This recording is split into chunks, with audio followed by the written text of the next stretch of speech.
go.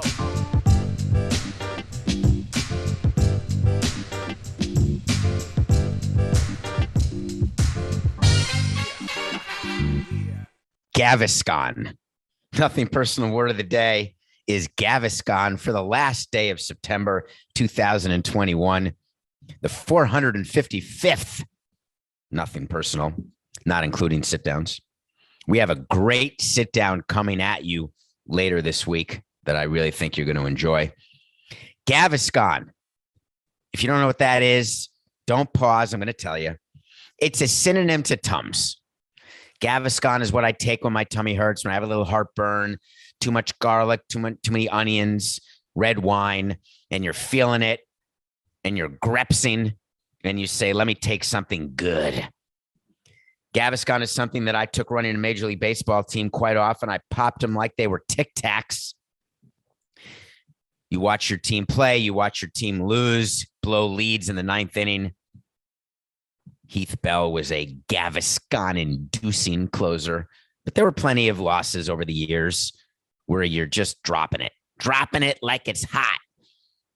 Well, if I'm the owner of the Milwaukee Brewers right now, or the president, Rick Schlesinger, the owner, Mark Antonaccio, the president of baseball operations, I think they call him that, David Stearns, you are taking Gaviscon right now. But more importantly, if you're a fan of the Milwaukee Brewers, go to Amazon, or if you don't, you want to support your local grocery store.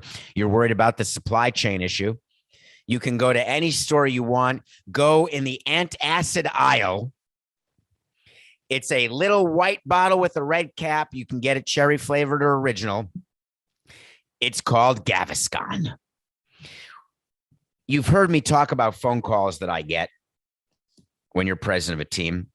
The 6 a.m. phone call about Jose, the middle of the night phone call about DUIs. You don't get middle of the night phone calls about player injuries. Those wait. You get them the next day when you're in the office. You walk in, maybe on the drive down to the ballpark. You get your morning check-in call from your general manager. Here's how the call went in the Milwaukee Brewers, who have won the division, the National League Central. They are, in my opinion, the favorite to win the World Series. They've got 3 unbelievable starters. They've got a good enough lineup, as long as someone gets hot in October. They have 2 closers, Devin Williams being a setup guy, Josh Hader being a closer. Every time I say Josh Hader, I think of Napoleon Dynamite, but that's probably not the name of the actor, but to me it is. Maybe it's Josh Hader. I think we've gone through this. And maybe those guys can carry the Brewers to a title. You're driving in, you've won the division, everything's great. The team's on the road in St. Louis. Phone rings. You see it's your GM, no problem. Hey, we're talking postseason roster right now. We're catching up on a bunch of things. We can maybe talk about last night's game. Hey, we broke the Cardinals' winning streak, yada, yada, yada. Phone call comes. David, we got a small problem. What's happening? What happened? Devin Williams may be hurt. What do you mean? Is it his elbow? Is it his shoulder? What happened? And I would have had access to the injury reports because I get them emailed to me every day. Every day the trainers have to write, and we kept one set of medical records only, one set of trainers' reports and trainers' notes. Unlike the Padres, one set. You get it emailed to me, and what you see is a player, the injury, the treatment, expected time to be ready to play, and then the medicine that the player's on. So day 4 of a Z-Pack when a player has chlamydia, let's say. So you'd have all that in front of you on your report. So I'm looking at a report the night before, right before I go to bed. I will have been in the training room after every game, at home or on the road, get an idea of who's there, who the wounded are, who's hurt, what roster moves need to happen. There's a whole thing that you do with injuries when you're running a team. So walking and driving to the ballpark, phone call rings. We have a problem. Devin Williams is hurt. Oh, and how bad? What are you doing? What's going on? He can't pitch. Well, for how? What did he do? He hurt his hand. My first question would not be, how long is he out? It would be, how did he hurt his hand? Because the answer to that would inform me in my mind what I was dealing with. I would hope to hear the following. He cut his finger while slicing a cucumber. Great. He's got a blister. No problem. He slept on it wrong. Heard that over the years. No problem at all. We'll take care of that. A little ice, a little anti-inflammatory. We pump these guys full of anti-inflammatories like you cannot believe. No problem. We'll get the inflammation out. And then the words come, he punched a wall. I pull my car over to the side of the road, and the first thing I think of is that we're not going to win the World Series now. The second thing I think of is we're not going to be defending champions and with the ability to sell extra season tickets and extra sponsorships and have our coaching staff coach the All-Star game and have a ring ceremony, because I'm not going to have a pennant ceremony, and raise a World Series banner. All of that is flashing through my head when my setup guy, a critical part of my team, I am told that he has punched a wall. All of that's flashing through my head. I get back in the car, put it in drive, get to the ballpark, go down to the clubhouse immediately, wait for the trainer, call the team doctor, have a conversation with the owner, make sure the VP of communications is aware of what's happening, because we're going to have an announcement to make. And then I get the details. The details of Devin Williams' injury for the Milwaukee Brewers is that he was partying after clinching the division. He got hammered, then he got angry, and then he punched a wall with his pitching hand. Rewind, Coca. I forgot the most critical question I would ask. Not how did he hurt his hand? See if you can move this right to the front. 14, 18, 69. The first question when told about an injury to a pitcher and the pitcher hurt his hand and can't pitch, I would still ask, what hand did he hurt? Thinking, is there any way that he hurt his glove hand? And then we can tape it up, give him a shot of cortisone. And if there's a comebacker, just say it's going to sting for a while, but you're fine. That's always the question you ask when a pitcher hurts his shoulder or his elbow. Which one? Of course, you know the answer. So Devin Williams is drinking to celebrate. And believe me, I'm all into celebrating. I remember getting absolutely hammered after winning the pennant in Chicago and the World Series in New York, because why not? Not from the champagne that gets sprayed and just stings your eyes. I'm so angry about all these people who wear goggles now. It's the sting that matters. That's what you love. And Devin Williams was celebrating their victory, had some drinks, I guess, went out after, because that's what you do. Once you're done in the clubhouse, you go out and you celebrate. What could have happened that would have caused Devin Williams to do the single stupidest thing that a pitcher can do? It's worse than any possible thing that you put into your body, any drug that you do, anything. Now, I'm not talking about drinking and driving and killing someone, because drinking and driving is, of course, the stupidest thing you can do, but that's not doing it to your body. The single most destructive thing that anyone does, and I'm so furious and so worked up putting myself in the position of the Brewers executives, is when you get angry, you use your pitching hand to manifest that anger and you punch something with your pitching hand. What kind of jackass are you? What kind of out of control? Now, I understand being drunk. I understand having beer goggles. I understand the 2 a.m. decision for a slump buster. I understand being so angry when you think that someone has slighted you or is making fun of you. I understand every possible way that you can be angry or you can feel scorned. I've done it, I've felt it, and I've made people feel it. The entire spectrum of drunken, despondent rage. I make a living with my mouth. I don't manifest my rages by screaming at the top of my lungs and damaging my vocal cords to the point where I can't talk the next day. Now, I'll grant you, after a vomiting session or two, you can get a little scratchy throat. Devin Williams used his pitching hand to exhibit his frustration, and he is now out for the rest of the year. I'm going to let that sort of marinate with you. Not the first time I've seen a player inflict an injury on himself. It absolutely happens. I've seen pitchers. My close friend and good friend, AJ Ramos, was injured by punching the top of the dugout.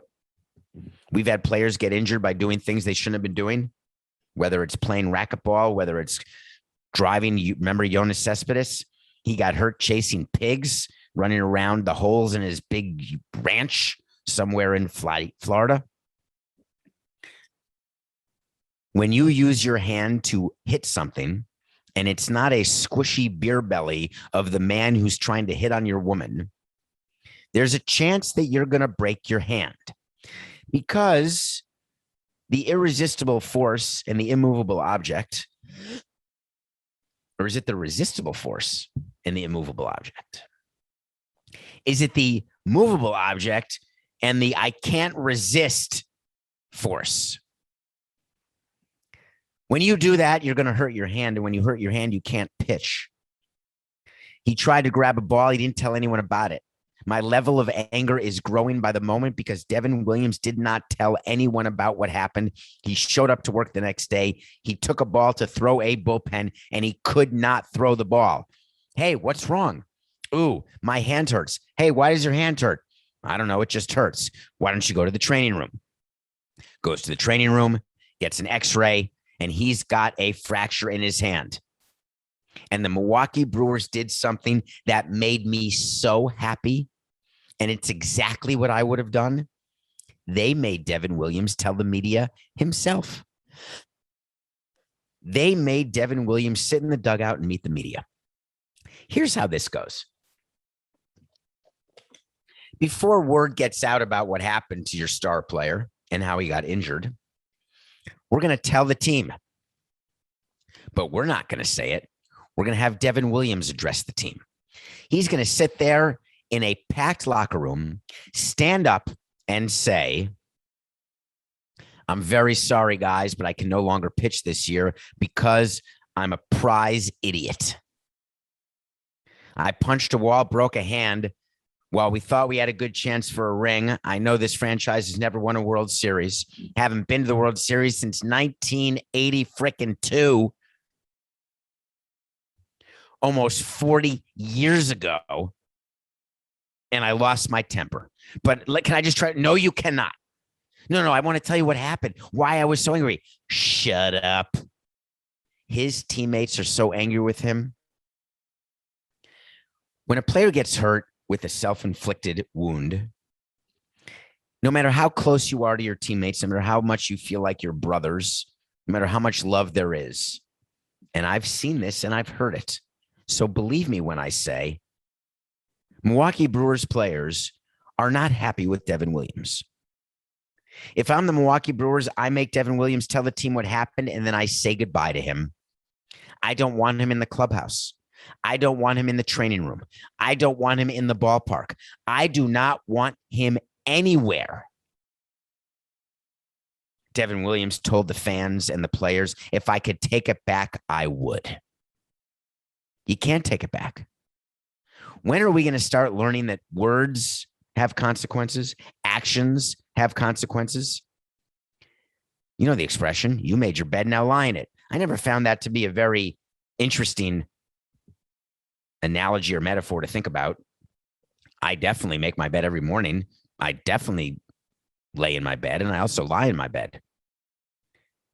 But I like actions speak louder than words. Actions have consequences. My actions have had consequences. There's no question about it. My words have had consequences. Sometimes my words have spoken louder than my actions, which is, it happens, right? It happened to me more than I'd like to admit. So right now I try to let my actions speak louder than words. So when you meet your team and you say, I would take it back if I could, it's not good enough.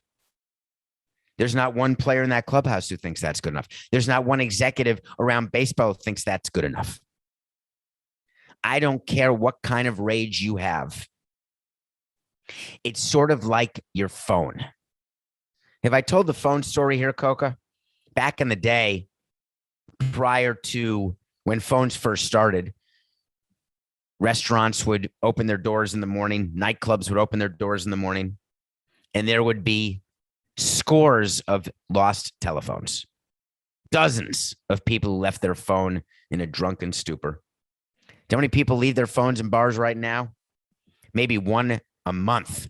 Phones have just become part of, no matter how drunk you are, no matter how tired you are, no matter how out of it you are, you remember your phone. For whatever reason, you can forget your wallet, you can forget a credit card that you left on a tab. You can forget how you got home. You can forget the apartment you were staying at, the Airbnb address, but you don't forget your phone. There is a rule that no matter how under the influence you are, and you are a professional athlete, you do not hurt that which you use to make your money and make your team win games. What could have happened to Devin Williams that caused him to use his pitching hand to punch a wall? Did a woman say no? Did a man say yes? Was it not even sexual in nature? Was he upset that he didn't get his fried calamari in time? Did he not like the fact that he had to pay for drinks for everyone in the bar that he was in? Did he not like the fact that he wasn't closing games? I don't care what he didn't like. I am so worked up over this that I don't know how to explain to you how serious I would be as it relates to getting rid of Devin Williams and not having him as any part of the Brewers going forward. Will the Brewers have the guts to do it? Will they be as emotionless as I am and get that done? It's not even a worthy wait to see. And my last thing on the Devin Williams situation is that schadenfreude, which means happiness at the misfortune of others, which is what every executive has. Now we all say, hey, we're so sorry that Noah Syndergaard is out for the season with Tommy John. No, I'm not. I run the Marlins. I don't want to face Noah Syndergaard. Oh, I'm so sorry that Devin Williams can't play in the first round against the Atlanta Braves. No, I'm not. If I'm the Atlanta Braves, I couldn't be happier that Devin Williams is so stupid that he's not playing. We always have to say publicly, oh, we don't want injuries. We want to beat their best. Hurry up. Remind me of the NBA champion who won that championship when the team playing the championship didn't have everyone. How about you, San Antonio Spurs? You upset that Patrick Ewing didn't play in 1999? Horse hockey. You love your ring. How about the fact that Golden State, when they lost to the Raptors, had no Kevin Durant or Klay Thompson? You think Kawhi Leonard walks around all day? Oh, I'm not a real world champion. Oh, I didn't deserve to win that title. Oh, I didn't beat the best Warrior team. Negative. He looks at that ring and he gets himself max deals left or right. You think the Atlanta Braves or any other team cares when someone gets injured or the best player can't play? They love it. They celebrate it. You're right. The Braves are celebrating the fact that Devin Williams got hurt. And you're right. So are the Dodgers, Cardinals, and Giants. All right. As it relates to celebrations, someone had an interesting question that has to do with celebrations. You know what I want? I want to talk to Samson. You know what I want. I just want to be loved. I just want to be loved. I love you, Elvis Costello. So you want to talk to Samson's from the movie Half Baked? I promise you I'm not even an eighth baked at the moment. I would never do that. Never prior to recording an episode of Nothing Personal. I'm serious. I wouldn't. Maybe. Maybe not. Maybe so. The movie Half Baked has a character named Samson. Get on Twitter at David P. Samson. Hit follow. Please, just hit follow. If you don't have a Twitter account, just open it. Hit follow and then close it.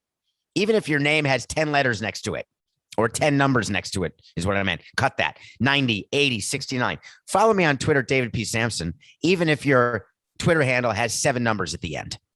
Get in there and ask a question. If it's a good question, I'll answer it on the show. If it's a great question, I'll answer it immediately and quickly on Twitter through DMs. And if it's an incredible question that requires a ton of thought, I may just let it go and sometimes get back to it, sometimes not. Hey, David. Hey. So you want to talk to Samson question? Okay. When a team locker room gets trashed during a celebration and they have to play the next day, what is the protocol? Do they replace the rugs? I'm thinking about the St. Louis Cardinals and their celebration. Well, the Cardinals celebrated.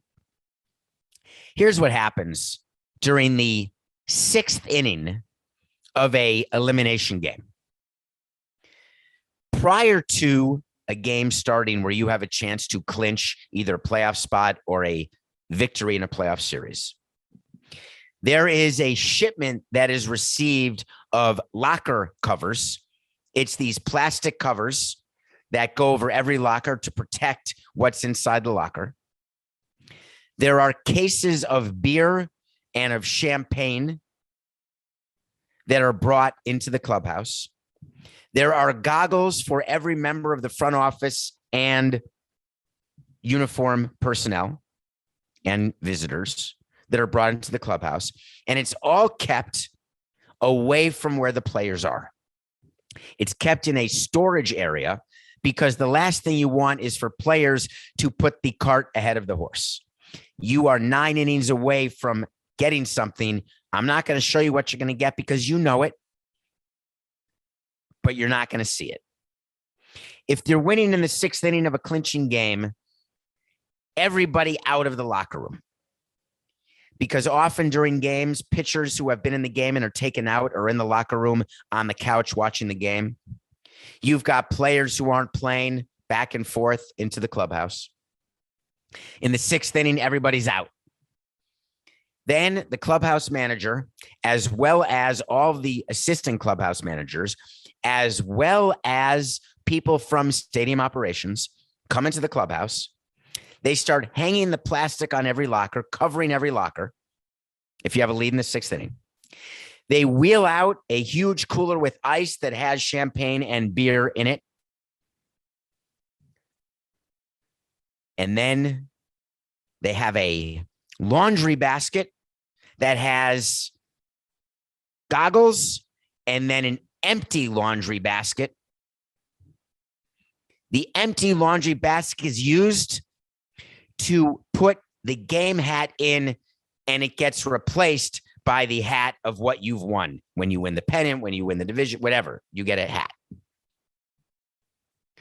The game goes on, and then you blow the save, and then you lose the game. When you lose the game, and if you're at home, you can never lose on a walk-off. When you're on the road, you can. So when you're clinching on the road, we have extra people in the clubhouse to get rid of everything unbelievably fast, because if you lose, everyone comes back to the clubhouse and you will not see one, not even one bottle of champagne, can of beer, or plastic covering or pair of goggles. It goes away so fast that we rehearse it. Everyone knows what their job is. They know where they're going to put the stuff. But if you win, that's a line from Let It Ride. But if I win, that's what Jay Trotter says when he's bet it all. Then you come into the clubhouse, you have the celebration. And then after 2 hours, let's just say it's over. Do you know the clubbies then work all night? All night. We have a cleaning service that's ready to come in, not the usual stadium cleaning service, which, by the way, they come in and work during the night as well after games, but it's another rug cleaning service that is on call and ready to come. And that is a phone call that is made before the clubhouse manager gets to start celebrating with the rest of the group. You call in the rug cleaning company, and they clean it not once, not twice, but 3 times a lady, because you got to get the smell out. You get the stains out. You clean up all the plastic. You throw it away. You take the unopened bottles of champagne. You keep them. You take the open bottles of champagne. You clean them out. You save a few to give to the players so they can have them as a memento. I have some right here. I don't know if you can see it. If I move my YouTube camera, so this is Nothing Personal with David Samson YouTube channel. I'm going to move my camera in the middle of a show. Right there. Are you looking? Those are champagne bottles. All right, I'm moving it back. Oh, God, Coca's going to be so upset. I'm not convinced that I moved that back and that it's straight in any way. Hold on, let me try that again. All right, I think we're good now. So you keep the bottles of champagne. You clean the carpet. You get rid of the goggles. You get rid of everything, because when players come in the next day after a celebration, it is critical that there is not one remnant. We spray it with Febreze. We spray it with cologne, because you don't want to smell skanky beer, because there's beer everywhere. And so we're doing a major spray. And when players come in the next day, we do a late call. So if there's a game the next night, you normally would have stretch at 4, batting practice. After you clinch, if it's in the playoffs, there's an off day and just a workout. But if it's in the regular season and you have a game the next day because you won the division, you cancel batting practice and you let the players come in as late as possible, because you need the time to clean. If you clinch on the road, the home team has to clean the clubhouse, but they charge you. So it's an entire thing that happens when a celebration takes place, and it's like a well-oiled machine. There is an order, it's pre-planned, and it gets done perfectly every time. I want to just remind you of a great story of Game 5 in the 2003 National League Championship Series at Pro Player Stadium, when the president of the National League, Bill Giles, was in the suite preparing his speech to congratulate the Cubs on winning the series 4-1, because the Cubs were up 3-1. The Cubs were winning the game. The Cubs visiting clubhouse was ready with the championship trophy, which was in the house. The champagne was on ice. We kicked their ass. They didn't have to clean those rugs. Okay, when we come back, we're going to review as I told you we would, the Jennifer Hudson vehicle, the biopic of Aretha Franklin, and we are going to talk about, yes, we are, what's going on in the NBA with vaccines, Kyrie Irving, and money, money, money, money. Welcome back to Nothing Personal. My name's David Samson. Thank you so much for being with me. It has been one heck of a week. Today is only Thursday, though. We still have tomorrow. Please rate, review, follow, download. Do all the things that you're supposed to do. Take a minute. Coca takes all this time every day, hours a day, working multiple shows, working with someone like me who he can't stand to be around, which is why we're in separate studios. But he would like you all to subscribe, rate, review, and follow. We watch a movie every day. I've been telling you what I'm going to review because I knew I'd watch this yesterday, and I did. I paid $14.99 to watch Jennifer Hudson be Aretha Franklin. I would have paid $99.99. Her performance as Aretha Franklin brings me back to her talent, which was exhibited not for me. I never watched her on. Wasn't she on American Idol, I think? I'm not sure she ever won American Idol. I'm not sure it actually matters. But she then became an actress and a singer. And her performance in Dreamgirls is amongst the best ever in a musical movie. I had no idea the story of Aretha Franklin. I did not know anything about her past. I didn't know anything about her father. I didn't know anything about the abuse that she took. I didn't know anything about the way her career basically happened, what a slow start her career had. I knew her as the Queen of Soul. One of my favorite Aretha Franklin songs, "You Make Me Feel Like a Natural Woman." But I also love the one she did with George Michael. Knew you were waiting for me. This is a movie that is well worth your time. I don't know what channel it's on because it's in theaters, so I may have gotten it just on Amazon or on iTunes. The performance and the singing by Jennifer Hudson is first rate. Forrest Whitaker plays her father and does it in a way. Why are all of these men so angry and controlling? And Aretha Franklin's first husband was such a jackass. I don't understand what it is about men that cannot be around successful women. I don't get it. Are you that insecure about the size of your penis that you cannot allow a woman in your life to be successful, and that you've got to exhibit a level of control that leads to violence? I don't get it. It makes me crazy. All right. We talked about Kyrie Irving. I've just about had enough of him. But I do want to talk about an announcement that was made yesterday. The NBA announced that if players do not play games and they miss games because they are not vaccinated, we're not talking load management, we're not talking fake knee injuries or, oh, my shoulder hurts, or, oh, my gonectic joint, I've got some spilkus in my gonectic joint. We're not talking about that. We're talking about for those who don't want to get the simple shot in the arm. If you don't get the vaccination and you miss games, here's a surprise: you're not going to get paid. Everybody's up in arms. What is everybody up in arms about? I'd like you to walk into your business today, or if you're listening to this on the way home, walk in tomorrow. Go up to your boss and say, I know that my job in construction means I've got to wear a helmet. I've decided I'm not going to wear a helmet. I'm against helmets. I don't like what they do to my hair. I don't feel it's fashionable enough. And your foreman says, thank you, you shan't be coming to work any longer. When you work in a bar, listen, I appreciate the job. I don't feel like serving beer today.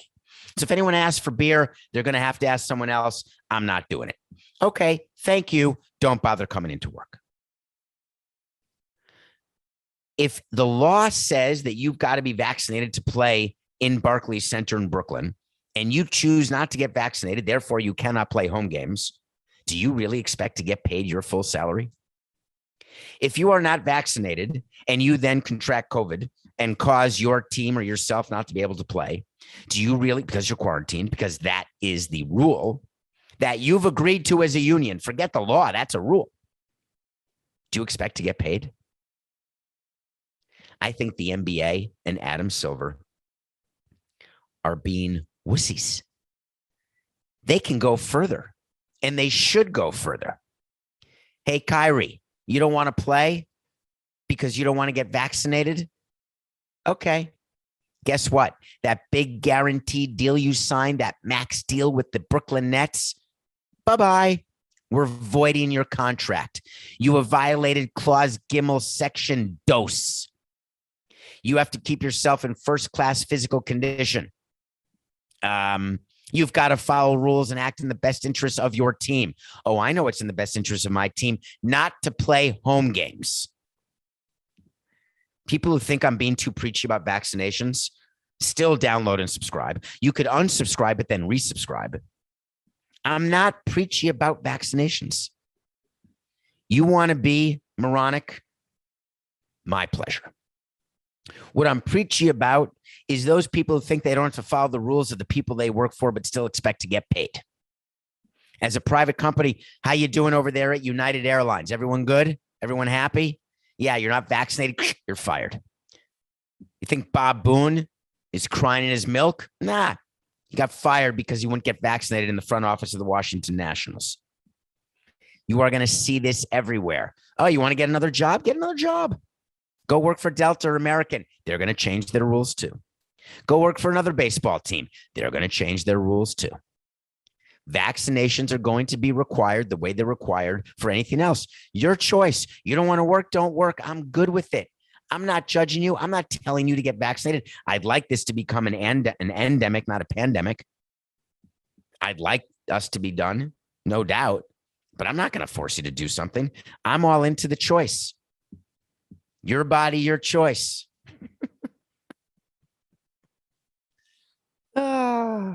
Ted Cruz, your body, your choice. I'm with you, Kyrie Irving. But by the way, you better not be a woman who wants to terminate a pregnancy, because then it's not your body, your choice. Come on, get to me on Twitter right now. Do it. Get into my mentions and dare to tell me that I want to kill people and babies and I don't understand how significant. Do it. I'm not going to block you. I'm not going to mute you.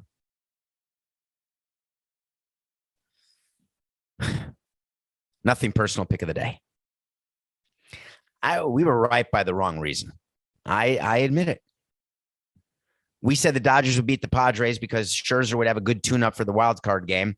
Scherzer was mediocre with a capital M. Maybe he's tired. Maybe he just had a bad game. But guess what? The Padres are so bad that betting for them to lose, it should just be what you do the rest of the season. They're 78-80. This Padres team is not going to finish above 500. They have to go 4 out of their last 4. Anyone want to make a little dollar betty that they don't win 4 in a row? We're back to 20 games over, 126 and 106. I was watching the Yankees and the Blue Jays. I was watching Garrett Cole get shellacked, even though people say, oh, I love this when people say this. He didn't get shelled. He made it through 6 innings. We don't judge starting pitchers who are our aces by getting through 6 innings and giving up. What did he give up, Coca? 4 runs, 5 runs, 5 earned runs for Garrett Cole against the Blue Jays. He got us through 6. Good for him. And Joey Gallo should have caught that fly ball. Who cares? The Jays have a chance to win the series. The wild card in the American League is so wild. San Diego, cut that. 4-10-9. Seattle keeps winning. Seattle's a half game back. Toronto's a half game back of the Red Sox, who are only a game back of the Yankees. Could it be a 4-way tie? I'd like it. I've got Robbie Ray going tonight. He's going against Corey. I'm not going to get 20 starts, so Samson's going to win the wait to see from nothing personal. And by the way, I don't deserve $11 million because I've been hurt. And when I don't not hurt, I'm really not that good, but I did get a no-hitter. So all of you think I'm great is going for the Yankees. The Toronto Blue Jays have 4 players with over 100 RBI. Their lineup is just good. Robbie Ray has a chance for the Cy Young, competing with the aforementioned Cole, and who else is competing in the American League? Maybe it's just them. I'm taking the Blue Jays. Now there's a Thursday night game. I just can't get myself to watch Trevor Lawrence again. And he's playing the Bengals. I just can't do it. So I'm not going to do it. I'm not going to watch the game. I'm not going to pick the game. Will the Jaguars go to 0-4? If they do, we're going to have a good laugh on tomorrow's show about Urban Oscar Meyer and how he may have lost more games in his first month coaching in the NFL than he did in his entire collegiate career. And then the countdown will start. How quickly will you be back in college football, Urban Baloney Meyer? So there is one player who's back in the pros, and I don't know how I feel about it. His name is Richard Sherman. Richard Sherman played for Seattle for many years, then went to the Niners. Richard Sherman is an outstanding football player, plays cornerback. Richard Sherman got arrested for a domestic disturbance when he tried to break into his in-laws' house. He was charged with numerous crimes. And guess what? He's now on what could be the best team in football. He was unsigned until this week when the Tampa Bay Buccaneers and his erstwhile sworn enemy, Tom Brady, called him on the phone and say, hey, Richard, come join us. Let's win a ring together. Let's get it on. This is the same Richard Sherman who had done some shading of Tom Brady back in the day when he was with the New England Patriots. He is now with the Buccaneers, and I'd like to tell you whether or not I would sign him. And the answer is no. Richard Sherman gave a quote when talking about what happened to him. He said it led to some really positive changes, some help, some therapy, some tools that I didn't have before to address some things that you kind of let stack up in your mind, that you never have time to address them. It's not the right moment. It's not the right place in your life to deal with those emotions and feelings. I resemble those comments. I spent the better part of my 53 years on this earth completely hiding from anything that I felt, turning my back to it, not wanting to examine it, going through tons of therapies and lying to therapists about stuff that was going on or that had gone on. And so I am very sympathetic to people who want and are willing to seek help, who are open to the possibility of getting better, open to the possibility of recognizing their deficiencies, their blind spots. Remember, I've got blind spots that would make you sweat inside a sauna. Wow, did I mix that metaphor? I've got blind spot. What is going on? Ready? Here we go. 14, 20, 69. Coca, are you aware that I have blind spots that would make you sweat inside an igloo naked? So I have great respect for Richard Sherman seeking therapy, trying to get better and take care of his anger. But before I sign him to be a member of the team, before he's active in the National Football League, take care of that. Because it's not 45 minutes once a week that will cure you. It's not an hour and a half twice a week that will cure you. I'm talking about intensive therapy that makes you examine why you have the temper you have. I don't have a temper. That's not the stuff I was examining. That makes you figure out why you do the things you do that put people in physical harm. Again, people have different reasons for therapy. Physicality was never one of mine. As you know, I've never punched anyone or been punched in my life. It is not enough to tell the NFL that I'm going to take care of it. Don't you worry. Meanwhile, let me play. But the NFL has done this time and time again with people who have been accused or have been obviously involved in domestic violence. The NFL does it. Maybe is suspended 2 games, 4 games, 6 games, but then welcome back. Do you know why teams do that? It's fascinating to me. Teams are very willing to look the other way when it's a player that can be helpful. And the Buccaneers understand that they need some seniority in the backfield. They need his counsel. They announced after his first practice that he was already helping, that he flew overnight from California to Tampa, was in pads 4 hours later after his physical and COVID test, and was already giving words of advice and encouragement to the younger cornerbacks on the team. The desire to win when you run a sports team pretty much outweighs and outstrips every other possible morality play or thought that you may have. The only time teams turn their back on players who are good is when the public pressure is so great they have no choice. And even then they wait and wait on the hope that the story will subside, that someone else will make a headline. The Tampa Bay Buccaneers have Antonio Brown on their team. It seems almost like they are the place where people go for redemption. Come to Tom Brady's team. Come down to the city by the bay. That's San Francisco, actually. When the lights go down. No, come to Tampa. We're going to win a ring and make everything okay. You don't have to be the superstar here. Just be one of the guys.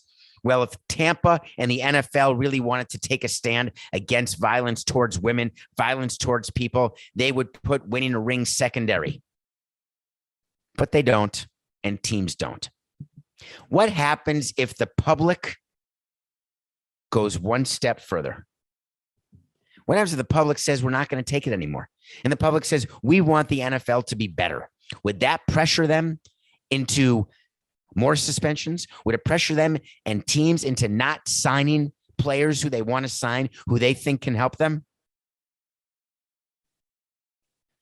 I've got to wait to see where I say something's going to happen. And when it does, I revisit it. When it doesn't, I revisit it.